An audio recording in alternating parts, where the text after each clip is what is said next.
नज़नवा के कराची में अपडेट कंदालू अहम ख़बर आहे। NICVD में अरबे रुपयनि जी फंडन ऐं ज़क़्वा जी रक़म में करप्शन वारे मामले बाबति डायरेक्टर NICVD डॉक्टर नदीम कमर ऐं ॿियनि जी ज़मानत वारी दरख़्वास्त ते ॿुधणी थी आहे। अव्हांखे अपडेट कंदालू अहम ख़बर आहे। अदालत नदीम कमर ऐं ॿियनि जवाबदारनि जी उबूरी ज़मानत में 15 अक्टूबर ताईं वाध करे छॾी आहे।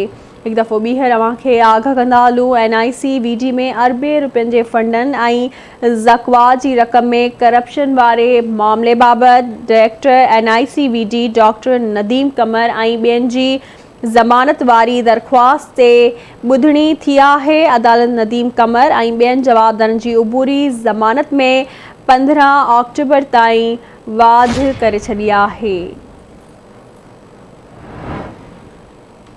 अव्हांखे अपडेट कंदालू अदालत नदीम कमर ऐं ॿियनि जवाबदारनि जी उबूरी ज़मानत में 15 अक्टूबर ताईं वाध करे छॾी आहे।